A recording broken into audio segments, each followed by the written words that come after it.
Celtics Talk podcast is presented by 24autogroup.com. New England gets more at 24. What's up, everybody? What's up? What's up, Kayla? Oh, it's amazing. I feel great. You know what's up is the Celtics win total after they beat the Cleveland Cavaliers 117-115. Wow. Yeah, if you didn't watch this game, I'll sum it up. Celtics were up 20. Nothing got interesting. Nothing. Especially the end of the fourth quarter. No, nothing. As a prototypical Celtic win where shorthanded two players, playing one of the better teams in the Eastern Conference, we're all like, oof, after what happened on Saturday in Minnesota, it would not be good if they lost another one or if they got rolled or anything like that. Yeah. But no, they bring it. And this is what they do on the second night of back-to-backs in the Joe Mazzulla era. Now, 33-11 on the second night of back-to-backs. And think about that. In the Mazzulla era, they would sit Porzingis and Horford, all the veterans on the second night of back-to-backs. Tonight, they don't have Derek White, no Neemias Queta, and yet they get contributions across the board and find a way to get to the finish line. My gosh, all across the board, from Payton to one guy who I owe an apology you want, to. well, Should we just dive right into it? Let's wait on that. I'm gonna make your headline second tonight because I want to gush about Heck Payton yeah, Pritchard let's make your headline first. But yeah, So- it was there were so many contributions from all over. Let's start with yours. All right, mine is I said. You say. Pritch. So. You said what? So you said it though, right? Yeah. So if you're not familiar with the Key and Peele sketch of a slightly more vulgar word, and Scal was the last person on Earth.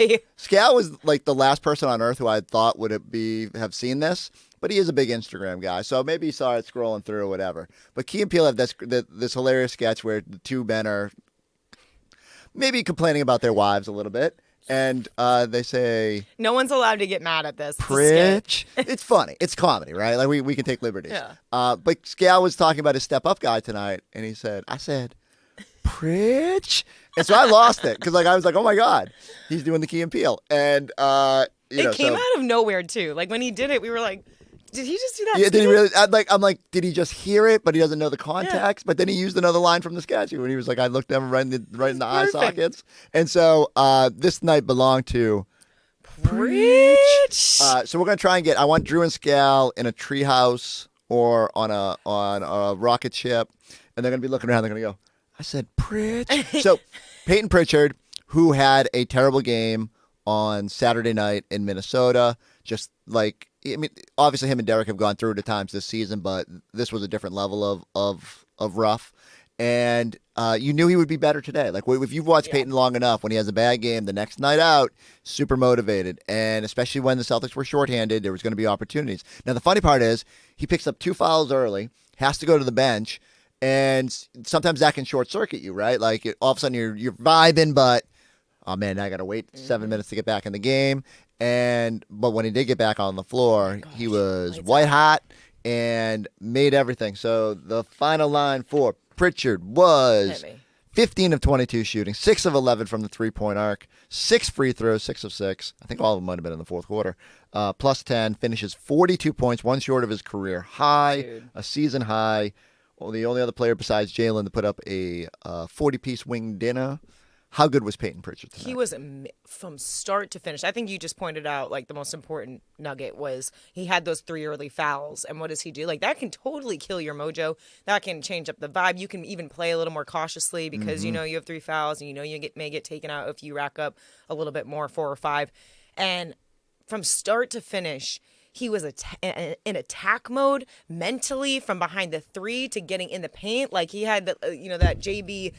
He went backdoor a little finish at the rim. Like, he just impacted the game in so many ways from different levels. Like, it wasn't just the 3. It wasn't, he was inside at the free throw line at the end there when he needed it most, especially when Jaylen misses and Payton Pritchard hits those free throws. And I can't say Jaylen Brown missed. He missed a very important free throw at the end, as you know. Yep. But still, Jaylen goes on to have his 4th career triple-double. So Payton was fantastic. And it's such a refresher to see him step up in that way because we know Payton can go off. I didn't know he was going to do what he did here tonight, but it's also a reassuring thing for the Celtics knowing when you don't have Derek White, when you don't have Neemias Queta, who is going to step up? And then you have a guy like Pritchard to go for 40 plus is what he does. The most impressive thing to me, beyond the fact that he, obviously had to sit in the penalty box for a few minutes there, but fourth quarter, 15 points, 4 of 5 shooting. Wow. Hit what we thought was a dagger in the final minute, and then Donovan Mitchell decides to go scorched earth and make this thing a game again. But he made all 6 free throws. And the biggest play of the game to me was, I think they cut it to 2, and that's when the Celtics had to advance it from out of bounds. Joe calls a timeout because they're pressing so hard on Payton.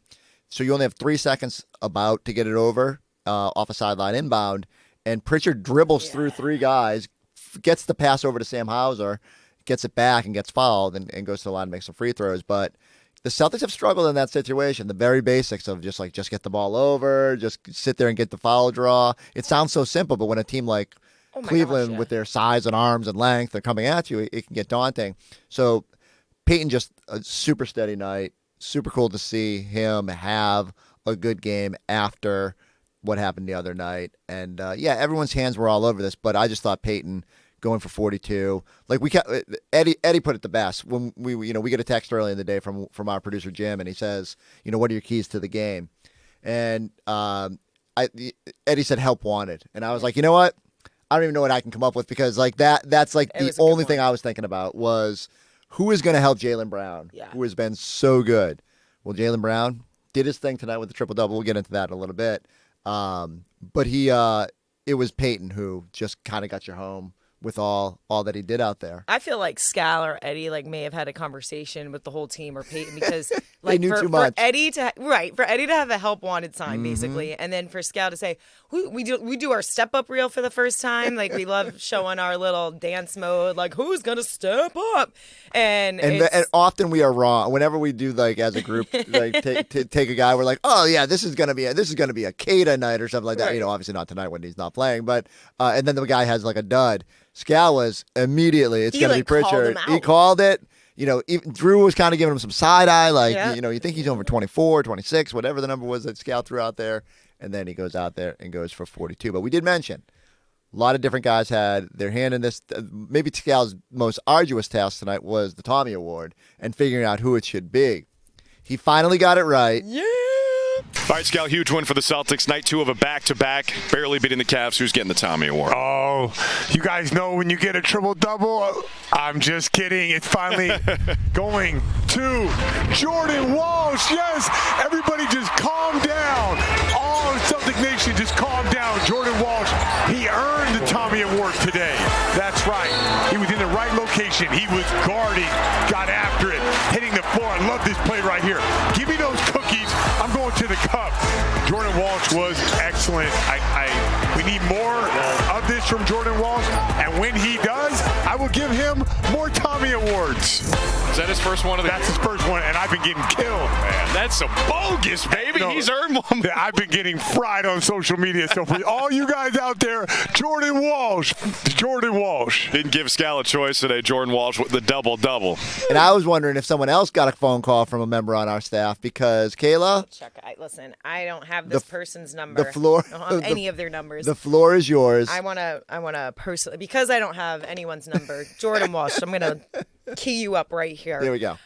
My headline for tonight is I am so sorry, Jordan. And the reason why I owe you an apology is because the other night, after having 0 points against Minnesota, I said, and I'm a huge Jordan Walsh. Jordan, if you're listening, I'm a huge fan. I think he's one of the most surprising players this year entering the lineup. He does the dirty things on the defense and does all the little things. But I looked at that stat sheet, Chris, and I said, you said, what is your hot take? And my hot take was Jordan Walsh needs to score. It was hot. It was hot. And that's why I'm sorry. Because I don't know. And what does Jordan Walsh do? He says, Kayla, I got you. I'm going to go out and put up a career high or a career season high in scoring, in rebounds. I'm going to said bet. I'm going to take the ball right out of DeAndre Hunter's hands. Yep. I'm going to take those cookies and go to the cup. Yep. No, Kayla, I'm telling you, Jordan. I busted your chops last night, but I think your point was valid, right? Like the Celtics need more from guys, and Jordan, who had been so good in that starting role for 6 straight games, finally had a dud, and it felt like more than ever wasn't as impactful on the defensive end, and certainly didn't give anything on the offensive end, which is maybe his only flaw. Sometimes he gets a little reluctant to shoot the basketball or find a ways. And Joe, it's key. You have to be able to do both. And tonight, just completely took on the Donovan Mitchell assignment at times and gave you the scoring on a night where you don't have Derek White and Nemish Queta, so you need a little extra. Jordan Walsh said, "Hey, Kayla, why don't you go pot about that?" Why don't you go talk about what do you got to say tonight? No, all I got to say is he said, I'm sorry for saying Pritch. And then Jordan said, "I got you. I'll follow." Right. And the thing is, too, is I was comparing the stat sheets across the NBA and have been looking at starting lineup. You usually always see all starters at least scoring something, like more than 5, and not 0. So, and I was being pretty harsh on Jordan because I think he has that expectation and capability as we just saw. Well, now we know he can do it. Exactly. Right? And that was my point. I'm like, Jordan, you can do this. You need to add more points because you shouldn't be hesitant to go up with it. All the putbacks, you can put it back. Right. And sure enough, he shut me up. Jordan, I'm sorry. You killed it. 4 of 7. Who do you want to call for the next game? I know. We'll get there. Yeah. I was going to say Sam, but that's not fair. I have an apology as well. Maybe I should. Maybe this should have just been an apology pod. I know. Maybe we should just. Maybe I got to redo my first headline. My second headline of the night is, "Hey NBA refs, I'm sorry." You got well. Actually, I'll put it this way. I'm sorry, not sorry. Thank you. No, that's not a sorry. That's a shot. Thank you for finally doing your bleeping job. Jaylen Brown, who has been disrespected all season long with the referee whistle, with not getting a superstar whistle, with getting a bad whistle, with getting a role player whistle all season long, finally is rewarded in Cleveland, getting to the free throw line. What was it, 16 times? He was 12 of 16? 12 of 16 at the free throw line. Still got to get that percentage up. But he has been relentless attacking the basket. And so on a night where he was only 3 of 13 from the floor, did not have his usual scoring outburst. Like, this guy's lived above 30 points. He's 8th in the NBA in scoring. But the one thing that has been missing is getting to the free throw line and being rewarded for how hard he's attacked the basket. And, when he vented last night, I was like, this is like the 4th time he's kind of called out the officials. And even I said, the one thing I do not like doing, and because maybe it's just like a Twitter thing, but like a lot of times after games, people will come on and be like, "Oh my God, the officials, the officials, the officials, the officials, the officials, the officials." I'm with you on that. Even back to the Utah game where he got clearly tripped and they blew the call. Like, I don't think you should be able to blame one play. Like, there's so many plays over the course of a game. Now, it's accentuated in the moment, but long story short, when he vented last night, I said, does he have a case? So I went and crunched the numbers, and you can go to NBC Sports Boston. But I wrote about he had 21 drives and he only got 1 foul. Think about that. He drove to the basket 21 times. And if you watch the highlights, he got hammered on, I would say, 75% of the plays. Just like someone either hit him, knocked him, dislodged him. You're not going to get calls on 75% of plays. But they call the foul on 4% of the plays, which is just a criminally low number.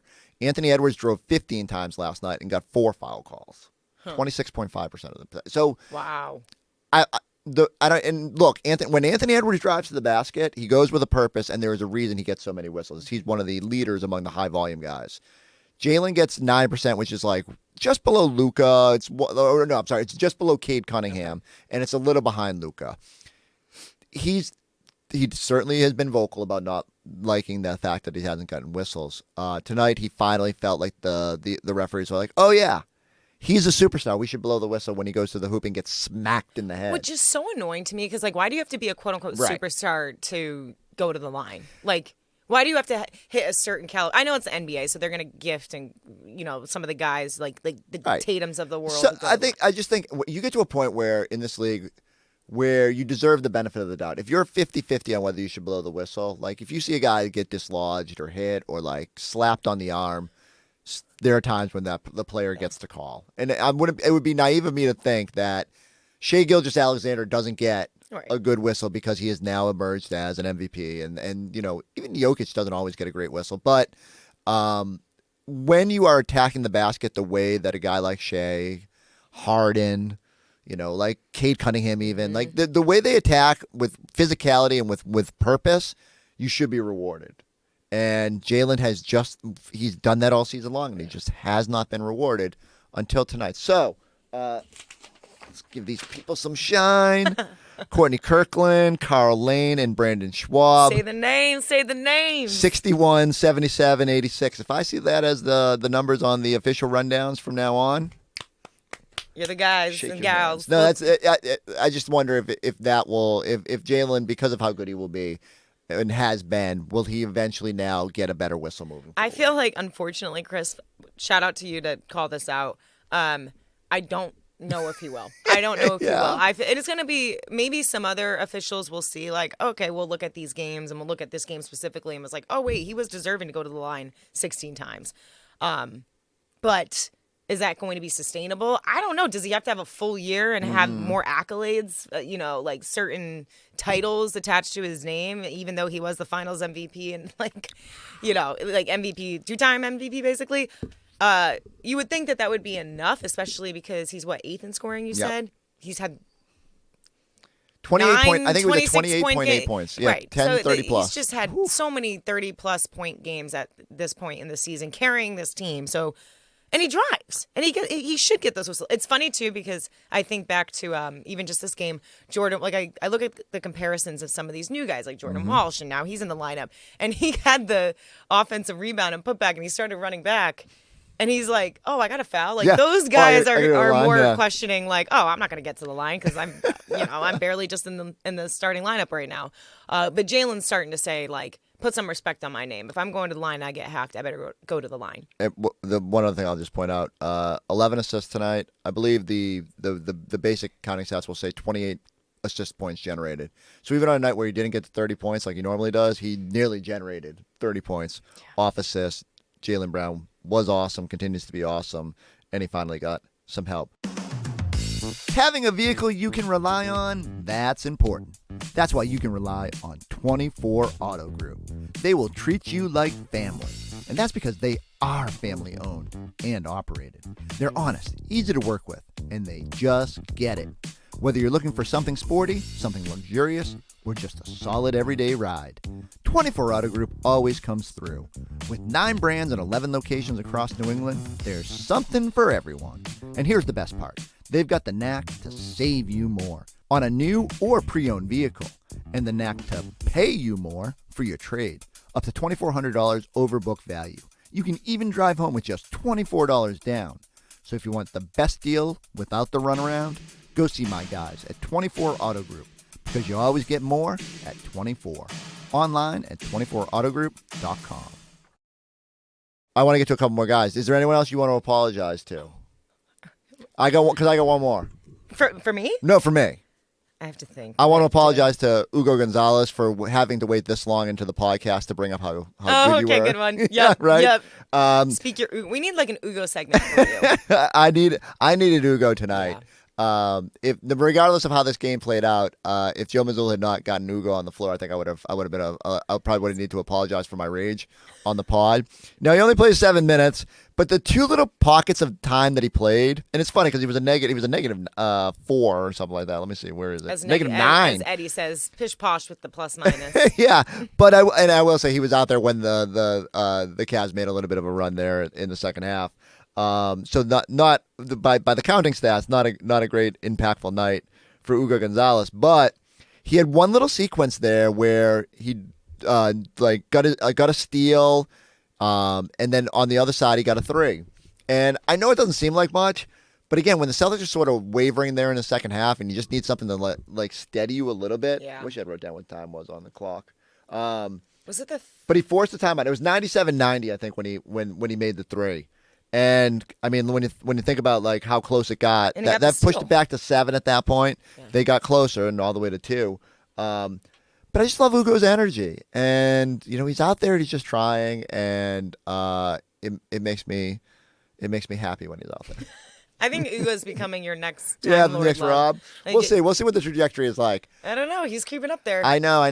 But I knew right away with Rob. Like it was. I feel like you've known with Hugo though. I feel like that's true. And look, I'm going to be just like relentless if this guy develops into the all defense player that I think he's going to be. I will tell everybody that I was here on Hugo Island first. Yep, you were. That I planted my flag. And that we'll see But I do like, hey, shout out Joe Mazzulla.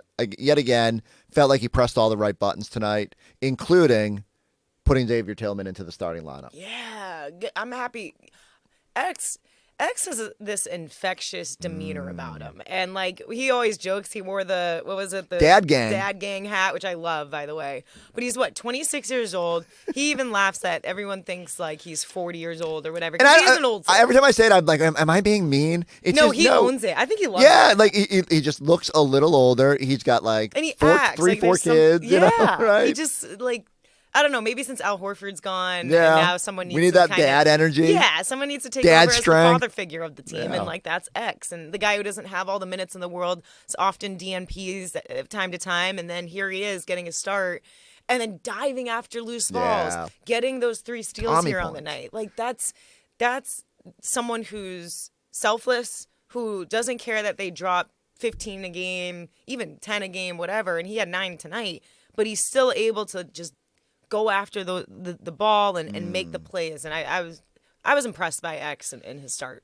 I go back to it, like double prong, right? Like Joe Mazzulla, there was no obvious answer for who to replace Neemias Queta while they rest him on, not wanting to play him on the second night of a back-to-back after the ankle injury. We sat there, we were getting ready for the show, and we were like, who do we think they'll start at center? And I was like, it wouldn't be off the wall if Joe went wild card. I thought maybe like, just to get more pure size, you could go Boucher, who hasn't played it really at all lately. I kind of figured it might not be a Garza night after he had a chance there against Minnesota. But Tillman wasn't an obvious choice. No. And we didn't really. When you think about it, it's like Mobley and like the way he can hurt you. But X has that versatility where he can defend. He can defend bigger guys. He can defend smaller guys. He had good success against Joel Embiid. It's normally those sort of the guys he can muscle with that are better defensive covers for Tillman. But, I mean, Mobley's tough. And when Mobley gets going from the outside, all of a sudden you really stretch him out a little bit. But I thought Tillman hung in there, did a good job, was a big reason why they were able to get a win tonight. So shout out to Joe for pressing the right buttons there. And even with the bench, like Rhodes Simons when he was hot early and they needed a little something. Going to Ugo when they needed a little bit of a change up in the second half. Sticking with guys when they got into foul trouble, like both JB and Payton got into foul trouble and knew when to keep them in there. Walsh, obviously playing a bunch of minutes. So, I'll save my Joe hot take. It's not an apology. It's just a hot take about Joe. And it's probably not even that hot of a take. What a teaser. Holy smokes. He deserves to be in Coach of the Year conversation. Talk your ish, Chris. I'm just saying. We'll save that for another podcast. Okay, I was going to say, do you want to? He deserves it. Like, I mean, people were super critical. Alert? Some of the end of game stuff, like, again, I think he deserves his fair blame for that. But I also think a lot of it fell back to personnel. I think Joe has been really punching the right buttons lately in terms of, like, it's not an obvious hand he's been dealt. And no one besides Jaylen Brown has seemingly been going. Joe's been good. And then you have your 2 starters. I like that hot take, and that deserves its own segment. Maybe pregame show on Tuesday. I'm down. We're going to replay this tape, actually. Let's do it. We should. Because you're right. No Derek, no Neemias Queta. Jaylen has been ridiculous. And that Jaylen can own his play. Like, that dude is like playing Superman basketball right now.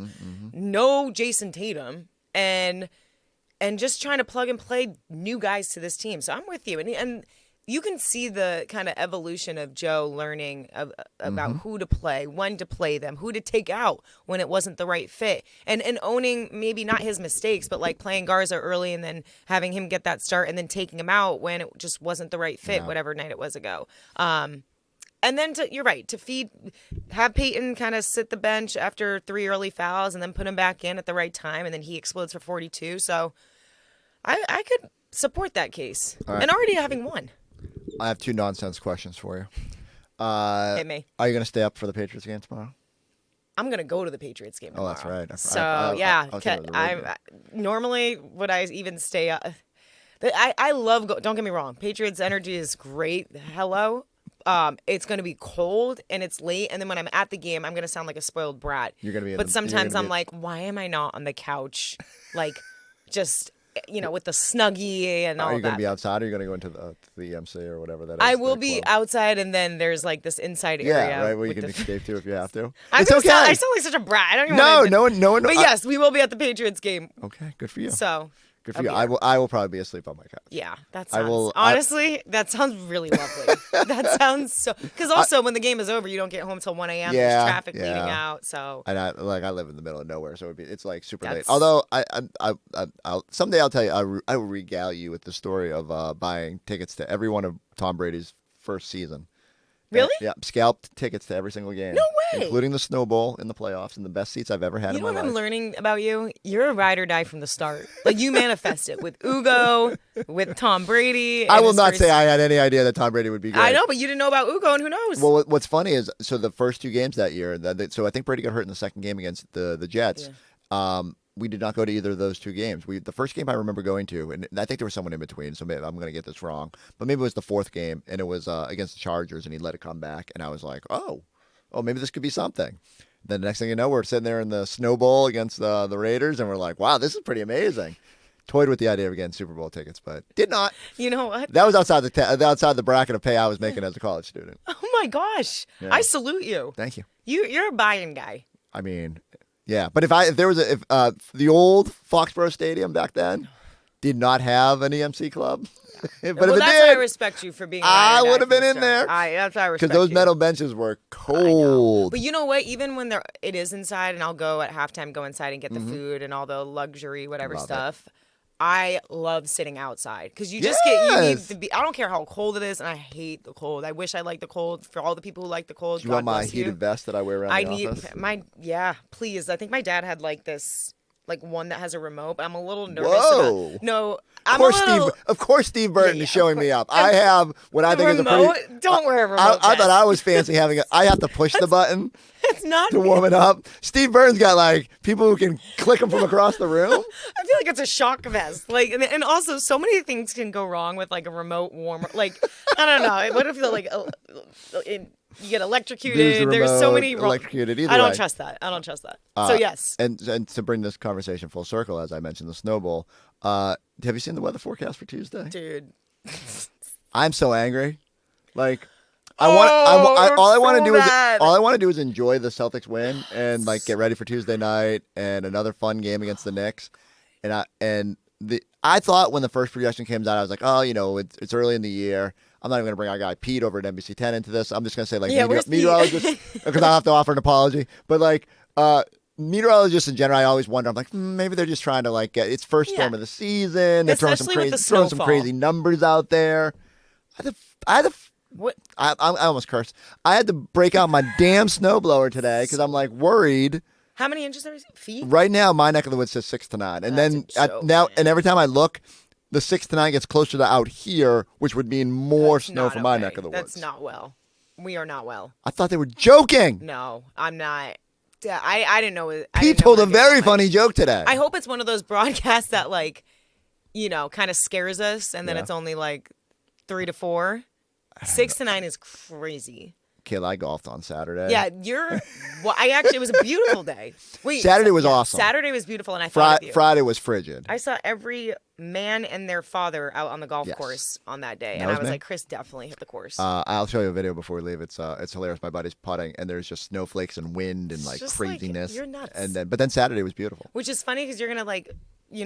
Blow the snow off of your driveway or whatever, and then like 3 days later, you're gonna bring out the clubs. I hope so. Like that is the one reason I hope this storm fizzles. Because if this is the end of the golf season, what?